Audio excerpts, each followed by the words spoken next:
Hello everyone, आज आपका chemistry का फर्स्ट चैप्टर स्टार्ट होने वाला है, जो कि यूपी बोर्ड वालों के लिए। किसके लिए? यूपी बोर्ड वालों के लिए। गुड न्यूज बेटा, आपके लिए यूपी बोर्ड के लिए वीडियो यहाँ पे ला दिया गया है।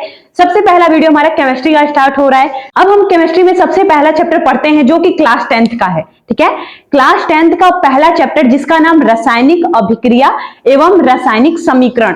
ये होता क्या है, सबसे पहले हम हेडिंग के बारे में समझेंगे। चैप्टर हम कितने बार बोल चुके हैं बेटा, अगर हम चैप्टर स्टार्ट कर रहे हैं तो हम चैप्टर के बारे में बताएंगे जरूर। हम सबसे पहले चलते हैं, ये रासायनिक अभिक्रिया होता क्या है।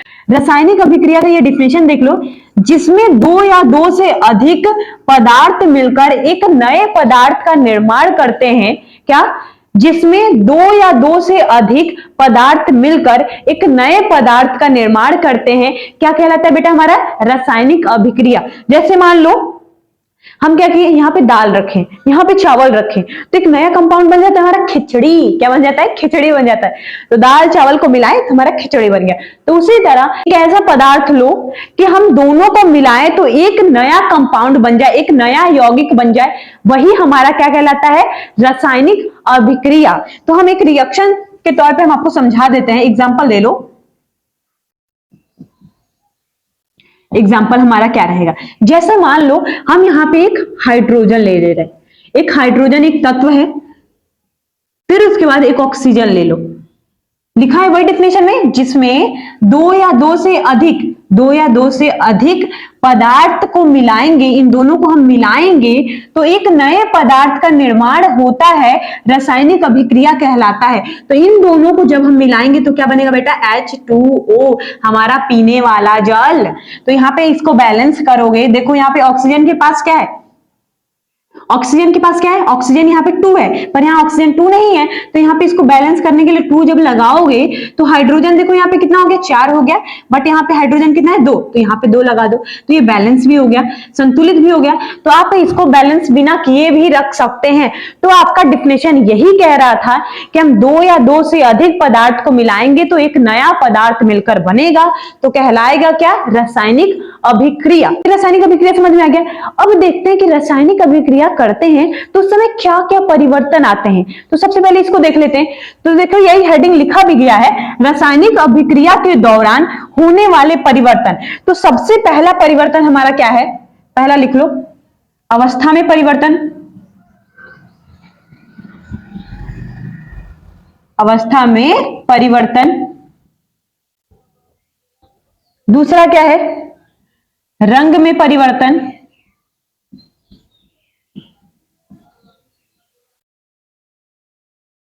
तीसरा पॉइंट क्या है हमारा? ताप में परिवर्तन। ताप या फिर तापमान बोलो, तापमान में परिवर्तन।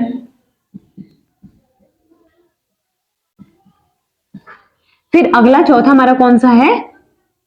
गैस का उत्सर्जन। अब तुम्हें इतना पता होगा कि जब हम कोई रासायनिक अभिक्रिया कराते हैं तो उसमें क्या क्या परिवर्तन आता है। जैसे मान लो हम एक बर्फ ले लेते हैं, बर्फ ले लिए, उसको जब हम अपने इन्वायरमेंट में, अपने वातावरण में खोल के रखेंगे तो क्या होगा? वो द्रव अवस्था में बदल जाएगा। तो यानी कि अवस्था में भी परिवर्तन आता है। जब ये रासायनिक अभिक्रिया होता है तो ये क्या होता है? अवस्था में भी परिवर्तन आता है। ठीक है, फिर उसके बाद जब हम कोई अभिक्रिया कराते, ऐसा कोई तत्व ले लेते हैं, उसको क्या करेंगे? किसी और कंपाउंड में, किसी और यौगिक में मिलाएंगे तो उसके रंग में ही परिवर्तन आ जाएगा। ठीक है, जैसे मान लो क्लास 9th में पढ़े होगे पोटेशियम परमैंगनेट, केमिनोफोर। केमिनोफोर किस कलर का था? पिंक कलर का था। उसको पानी में मिला रहे थे तो क्या हो रहा था? वो पिंक कलर का हो जा रहा था, यानी रंग में भी परिवर्तन आ रहा था। तो ये भी आप जान गए। फिर उसके बाद तापमान में परिवर्तन। जैसे मान लो कोई अभिक्रिया करा रहे हैं, कभी कोई ऐसा केमिकल मिल जाता है कि वो गर्म हो जाता है, कभी कोई ऐसा केमिकल मिल जाता है कि वो ठंडा हो जाता है। तो ये तापमान में भी परिवर्तन आता है, किसके दौरान? जब अभिक्रिया करते हैं तो। फिर उसके बाद लास्ट पॉइंट हमारा क्या है? गैस का उत्सर्जन। जब मान लो पानी को गर्म करते हैं, बहुत ज्यादा पानी को गर्म करते हैं तो भाप में वो निकलने लगता है, तो ये गैस का उत्सर्जन भी होता है। तो ये सब हमारा क्या है? रासायनिक अभिक्रिया के दौरान हो रहे परिवर्तन। तो हमारा सबसे मेनली ये चारों था, याद कर लीजिएगा। हम देखते हैं रासायनिक अभिक्रिया तो जान गए कि हाँ कोई अभिक्रिया कर देते हैं, जैसे मान लो ये हमारा रिएक्शन। तो इसमें हम आपको एक टर्म बताते हैं कि इस एरो, ये जो एरो दिख रहा है, ये वाला एरो, इसके एरो के पहले वाला इस सब को हम क्या कहते हैं? यहां लिख दे रहे हैं, इसको हम क्या बोलते हैं? अभिकारक। क्या बोलते हैं? अभिकारक बोलते हैं। और ये जो हमारा जल बन गया है, इसको हम बोलते हैं उत्पाद। इसका नाम दिया जाता है।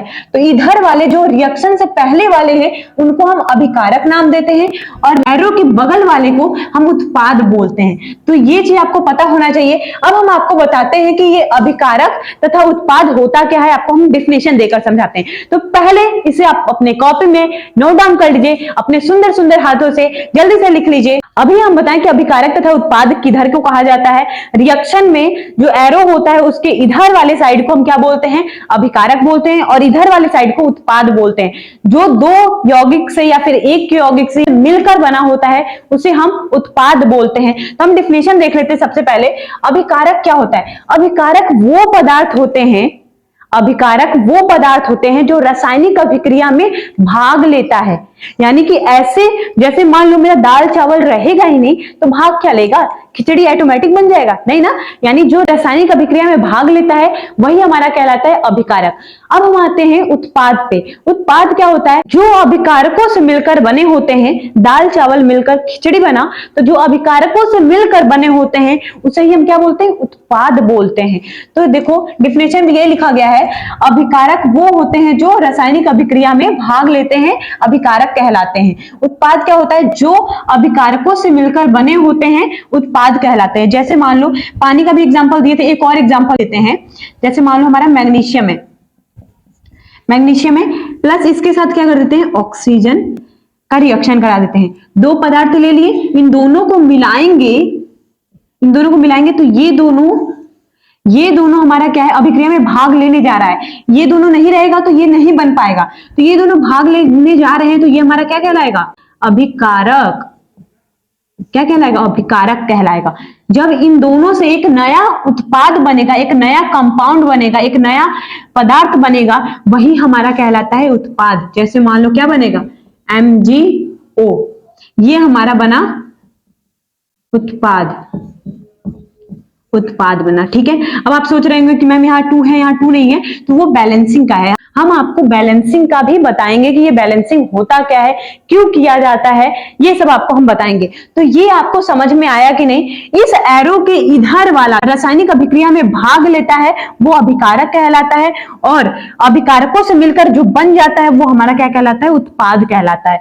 तो हम आपको अब समझाते हैं, इस चैप्टर में का रासायनिक अभिक्रिया आपको हम समझा चुके। अब आते हैं समीकरण के बारे में। ये रासायनिक समीकरण होता क्या है इसके बारे में हम आपको समझाते हैं। तो सबसे पहले इसे अपनी कॉपी में नोट डाउन कर लीजिए। शायद स्पेस नहीं होगा, अगर लिखेंगे तो शायद कैमरे के बाहर चले जाए, तो आप क्या करिए, पहले इसे नोट डाउन कर लीजिए, फिर हम आपको बताते हैं कि रासायनिक समीकरण क्या होता है। चलो हम देख लेते हैं ये रासायनिक समीकरण होता क्या है। डिफिनेशन सबसे पहले देखते हैं, जिसमें रासायनिक प्रतिक्रियाओं का, सूत्रों का और प्रतीकों का उपयोग शामिल होता है उसे हम क्या बोलते हैं? रासायनिक समीकरण कहते हैं।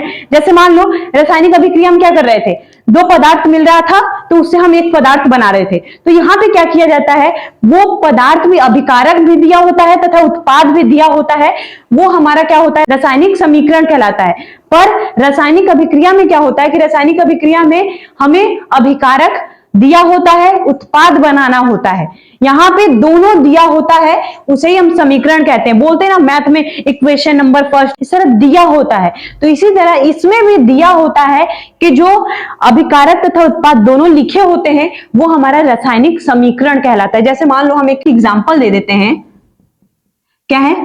C+O2 reacted arrow CO2। यहाँ पे कुछ बनाना नहीं है, वो खुद ब खुद ये पूरा इक्वेशन लिख कर दे देता है। उसको तुम्हें खुद समझना होगा कि ये हमारा रासायनिक अभिक्रिया नहीं है, ये हमारा रासायनिक समीकरण है। अब समझ में आ गया? जिसमें अभिकारक तथा उत्पाद दोनों दिए जाते हैं, दिए गए होते हैं, क्या कहलाता है? हमारा रासायनिक समीकरण। डेफिनेशन क्या है? जिसमें रासायनिक प्रतिक्रियाओं का, सूत्रों का और प्रतीकों का उपयोग शामिल होता है, रासायनिक समीकरण कहलाता है। इतना तुम याद रखना। कुछ देर पहले हम आपको ये बताए थे, किसी भी रासायनिक अभिक्रिया को हम क्या करते हैं? संतुलित करते हैं। किसी भी रासायनिक अभिक्रिया को या फिर रासायनिक समीकरण को संतुलित करते हैं, दोनों साइड को बराबर करते हैं।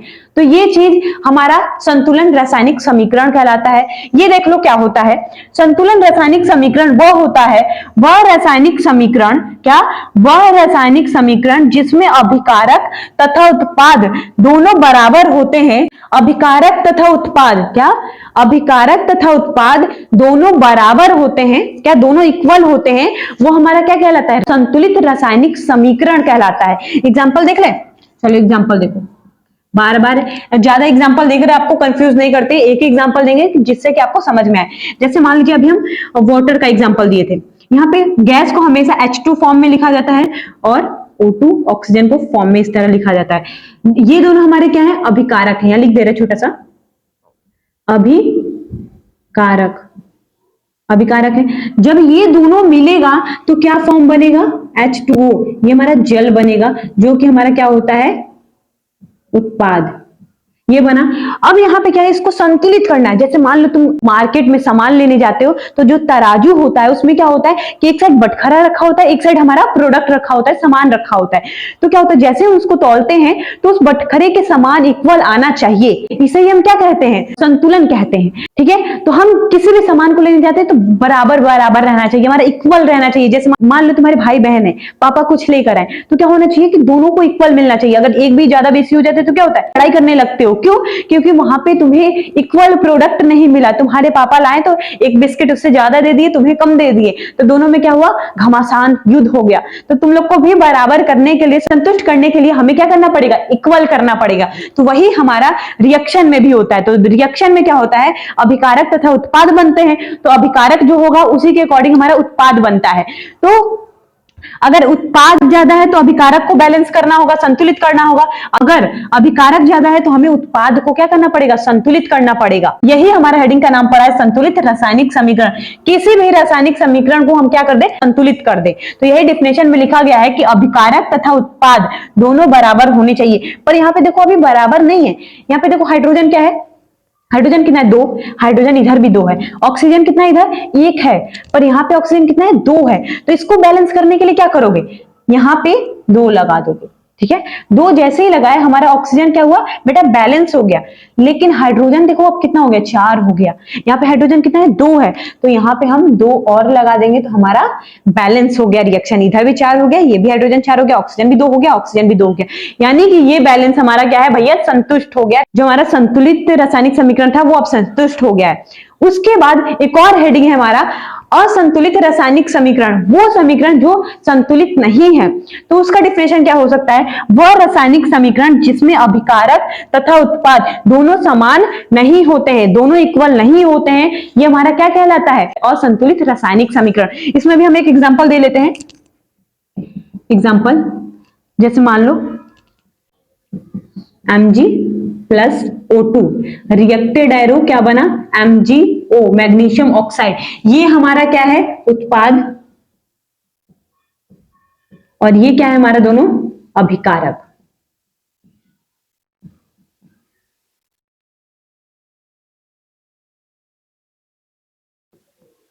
अभिकारक, अब अभिकारक देखो यहां मैग्नीशियम कितना है, 1 है, यहां पे भी मैग्नीशियम 1 है।